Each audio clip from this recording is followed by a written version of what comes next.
Yo, what up, squad? It's your boy, Rashid. I got a very, very special guest.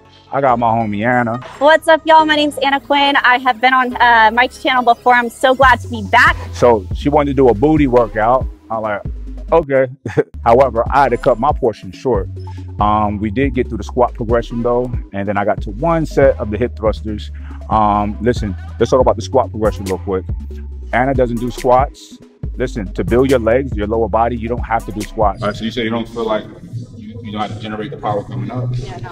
All right, it's important because the heavier you get, you need to be explosive coming up. So just do a body weight real quick. Do it again. Now just come up harder. All right, do a jump squat real quick. That's how you come up more explosive. So look. So this is me just coasting. Then I'm gonna be more explosive. So you push it all the way through with your hips. So that's how you be more explosive. Push it through with your hips hard. I think I'm like, cause I know I'm unbalanced. Like I have like this adductor doesn't fire.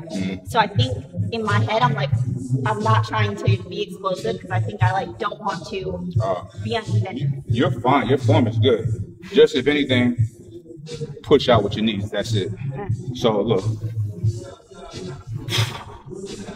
even going down, I'm like, but I can't even do it without heavy weight. You know what I'm saying? Jump squat was a good. I think that was a good cue, like a good verbal cue.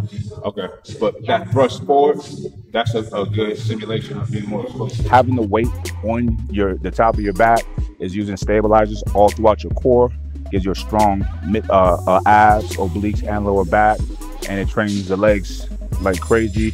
It's the only exercise when it comes to weight training without me doing something high intensity. It's the only exercise that makes me actually sweat, right? Because it's a total body muscle builder. That's why I do it. That's why I'm a huge fan of it. Now, you guys remember I was doing squat every day. I stopped at around day 34. It was just heavy. I could have scaled back the weight and kept doing it, but that's too easy. That's not what I want to do. Maybe I need to put on a little more size to keep at that weight every day, but I don't know. But I did 34 days. That was what I felt was all that I can do. So it's been about 8-9 days since I squatted. I haven't done anything for my lower body at all, just letting it rest. So today felt fine until I got up to the 555. Yo, it felt heavier than the last time I did it. And I think it has something to do with my nervous system not firing like that on a regular. So I'm not saying I have to do it every day, but I think for me, multiple times a week is the best for me for squats. This is my analysis, all right? So when I was doing it every day, I was hitting that weight with no problem. Today, giving myself at least a little bit more than a week break, it was no bueno. So my body needs to keep going. Got to keep feeding the beast, all right? So I failed squats twice in my life.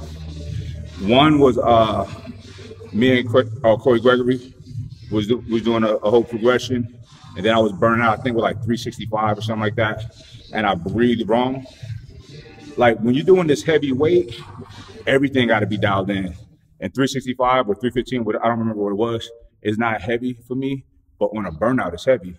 And I like held my breath, or I didn't breathe out right on the right, and it was just like, So I felt that one time, and then one time, I had something going on with my right knee. No, I got it that time. No. One time it was in Vegas with I was squatting with Stan Epperson, and I failed to squat. And it was a weight that I've gotten before, but for whatever reason, I just didn't have it. Only 2 times. Just now, felt like I was about to have to ditch that bitch, but I'm like, nope. I can't let it go. So I fought that bitch. We got him, but that shit was not easy. So taking the bars off is intentional. Taking the bars off the safety stop is intentional. I don't want a safety net. Yeah. It's like you gotta get it. I don't want that there. That's not a thing for me. You know, everybody's bodies are different.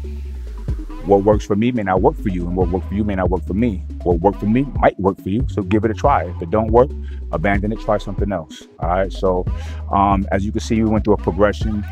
Listen, what's impressive about Anna is she's very well built. You know, you can see it. She has good genetics, very good muscle, very good definition, very good size and shape. So and she doesn't squat, which is impressive.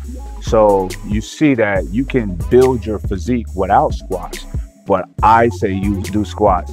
Now, Anna moved out here to California. We're actually like neighbors, right? So I'm gonna be on her head about squats. So she's gonna be squatting, not every day maybe, but maybe a couple times a week, all right? So, but you see she has very good form. When you're like physically fit, and you've been doing this for years, you have good kinesthetic intelligence. You know what to do with your body, how to get in position properly, and she does that. She's more comfortable doing a narrow stance squat. She tried to go wide and it just threw her off, so she went back to narrow. So there's not one way to do this. However you do it and what you're comfortable with, that's how you do it. I'm not gonna ever tell you you gotta do it narrow stance, neutral, wide. I'm not gonna tell you any of that. I'm gonna tell you, try it out. Try all of the different methods, and whatever feels more comfortable for you, that's what you do, all right? So I'm gonna let Anna take over this because she's a pro. She knows what she's talking about, all right? And y'all love her anyway. Y'all always show her love. So she's gonna take over the rest of this video. I gotta take my son to the airport.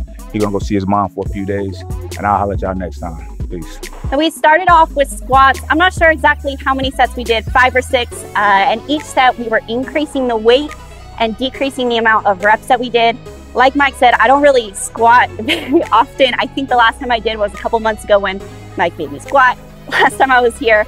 But today we did some. I was playing around with my stance a little bit. Mike was showing me some tips for getting a little bit more power throughout the movement. So I tried a narrow stance, I tried a little bit wider, and then I went back to my more narrow stance. But Mike worked himself up to his 1 rep max, so did a whole lot of weight. And that was his last set. My last set, I did a burnout. So I just kind of stripped off some of the weight. I did 135 and repped it out until I felt like my legs were jello.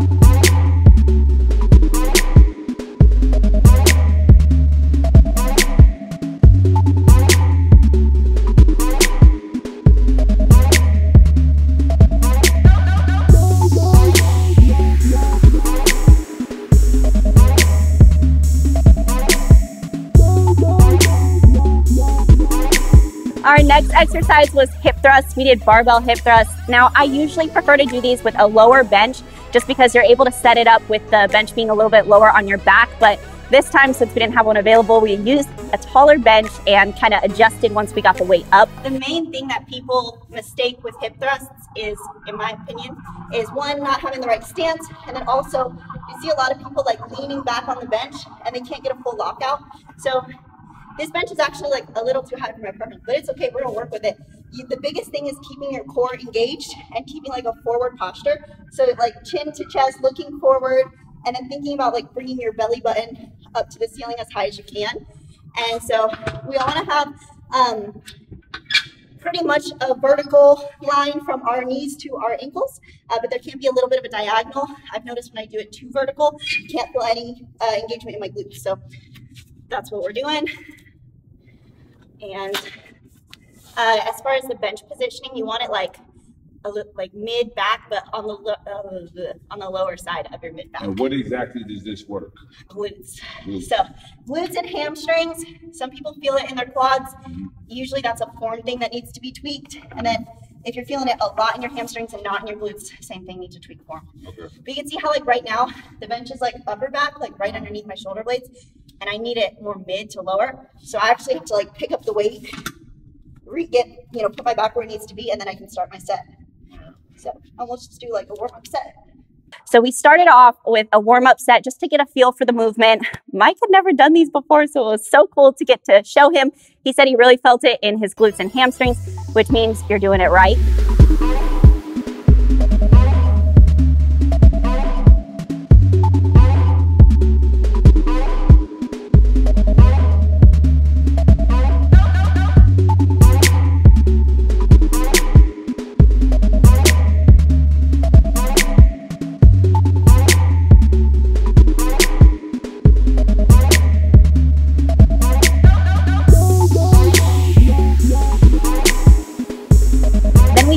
Of 6 to 8 when we increased the weight, and then we increased the weight again and we tried to do 2 more sets of 4 to 6. I think on my last set I only hit 3.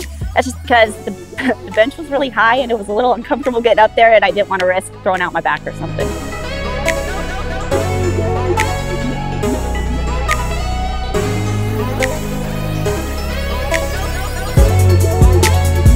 Next, we did standing leg curls. Now, the biggest thing with this, I see a lot of people trying to do these, make them look sexy. They put that arch in their back, and that actually takes away some of the glute engagement that you get when you actually have your core engaged and your pelvic floor is engaged. So what we did is we focused on really getting that mind to muscle connection, curling the weight up. We did single leg. I started with my weaker side. That way, if I could do more on the other side, I didn't, because I want to try to fix any imbalance that might be there.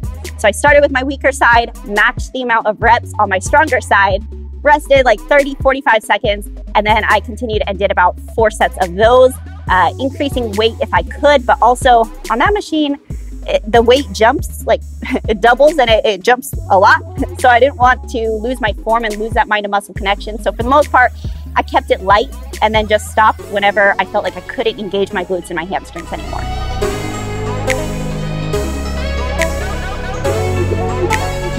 And on our last exercise, we used the Abductor Machine. Abductor, the one where you go from in to out. A little trick to remember that if you're being abducted, you're taken from in your house to out of your house. So it's the one where we go from in to out.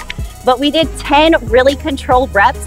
And then I kind of paused once I got to my full range of motion. So a lot of people do this incorrectly. They kind of swing, and you'll notice the pads on the machine actually come off of their knees. So we're focusing on this one in particular. We're focusing on going out really, really slowly till we can't go out anymore without using momentum, pausing just a second. And we did 10 really controlled reps like that.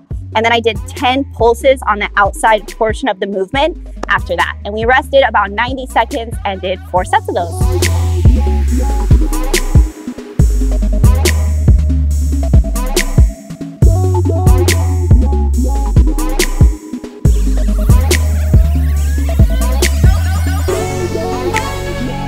Big thanks to Mike for letting me come out and work out and use this awesome gym. And it was a really cool experience. So thanks for watching. Make sure to subscribe, like the video, check out my channel, Quinn Fitness, and y'all have a great day. Bye.